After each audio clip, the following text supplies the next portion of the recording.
Praise lord. జీవము గల దేవుని పరిశుద్ధాత్మ సహవాసం వడలి.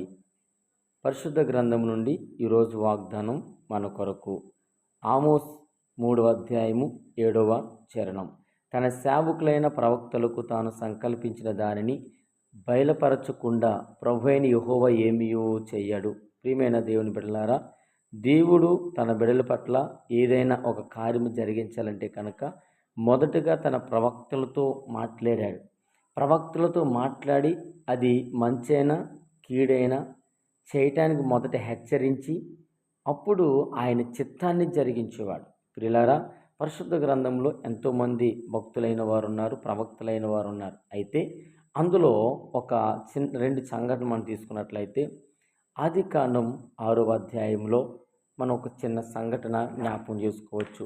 ఈ యొక్క 6వ అధ్యాయంలో రాయబడినటువంటి మాట ప్రకారముగా దేవుడు నోవాహుతో సమస్త శరీరం మూలముగా భూమి బలాత్కారముతో నిండి ఉన్నది గనుక నా సన్నిధిని వారు అంతము వస్తుంది. చూడండి, దేవుడు ఏమని చెప్తున్నాడు? భూమి మీద బలాత్కారముతో నిండి ఉన్నది కాబట్టి నా సన్నిధి వారి మీదకు వస్తూ వారిని అంతము చేస్తాను, నాశనం చేస్తాను చెప్పాడు. అలాగే అన్నట్లుగానే ఆ మాటలు విననివారుగా ఉన్నారు కాబట్టి హెచ్చరిక చేసి మారు మనసు కలిగి లోబడిన వారు రక్షించబడ్డారు.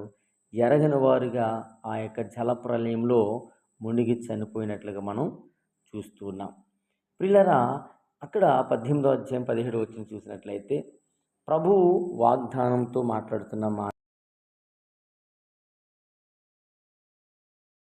అప్పుడు యెహోవా, నేను చేయబో కార్యము అబ్రహామునకు దాచెదనా?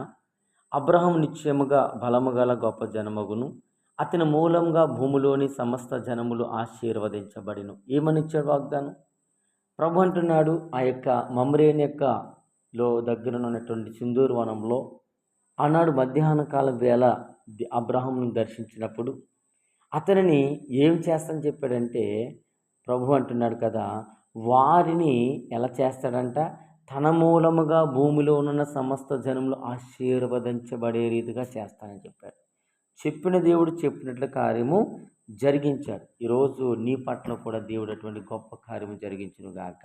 నీతో ప్రభు సేవకుడితో ఏ వాగ్దానం అయితే ఇస్తున్నాడు, ఏ ప్రవచనం ఇస్తున్నాడు, ఆ ప్రవచన నెరవేర్పులకు వచ్చును గాక.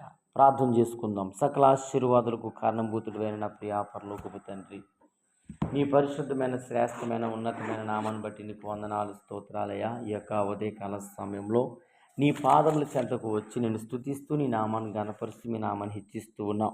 ఈ సమయం అందు మమ్మల్ని దీవించండి, ఆశీర్వదించి నీ దినమంతా మా ప్రయాణాలను, మా మార్గాలను, మా పరిచర్యలను ప్రభావ మొదలుగున్న పనుల్లో పాల్గొన్న బిడ్డలందరూ కూడా ఆశీర్వదించండి. వారి ప్రయాణాలపైన నీ కృప, నీ సమృద్ధి, నీ క్షేమాన్ని నిత్యము తోడైన నడిపించి బలపరిచి దీవించమని స్తుతి ఘనత మహిమ ప్రభువునికి ఆరోపించుకుంటూ యేసుక్రీస్తు అతి పరిశుద్ధమైన నామములో మా ప్రార్థనలన్నీ నీ పాదముల చెంత సమర్పించుకుంటూ వేడుకుంటున్నాము తండ్రి.